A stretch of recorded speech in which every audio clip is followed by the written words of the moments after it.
back to Boracay daily. Papunta ngayon kami sa may grocery, sa may mini-mart mula sa bahay. Tapos tignan rin natin kasi meron din doon mga laundry shop na malapit sa bahay namin. Pero since naka-motorsiklo nga ako, mas mabilis na yung pupuntahan. Mahirap kasi dito umakyat kasi nga parang siyang bundok, hili siya. Actually bundok talaga to pag gagaling kayo sa beach. Dati siyang bundok. Ito na kaagad yung main road. Tapos may gas station sa kanto namin.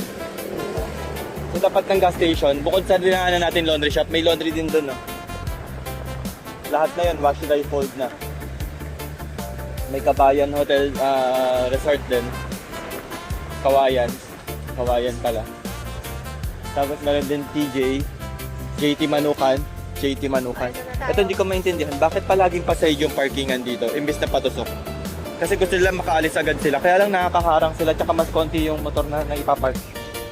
Alanganin sobra. Tapos ito nga, may mga pagkain dito na mura. Tapos sa tapat nito, palengke. So saglit lang talaga yung pagpunta namin sa grocery. Wala pang 1 minuto kasi nga nakamotor kami. Pero anyway, mag-ingat daw sa mga nangungupit. Shoplifter will be prosecuted. Itong 11 pesos pa lang isang Yakult. Ito na naman to si Parpar.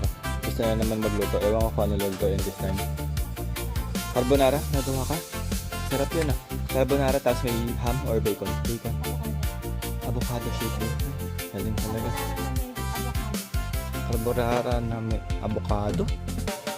Nasiraan na yata ng bait to. Ito yung mga kompleto naman din dito. Ito yung mga presyo niya.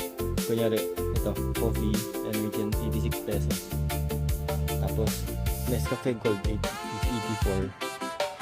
Cafe Barako is 75. Kapag ko na hindi nag-3 naman. Puro brewed coffee. Kinakain ko, iniinom ko. Ito pala yung mga presyo niya, 15 pesos. Hindi ko na alam.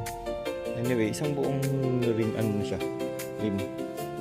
So, yun. Anyway, yun lang po muna for today.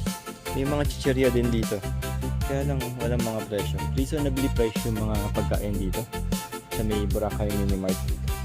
Actually, mura sila. Kasi nga, supermarket. Ito kayo bumibili talaga ng mga pinakain namin everyday. Being locals. Anyway, yun lang muna. Okay, thank you for watching. Bye-bye.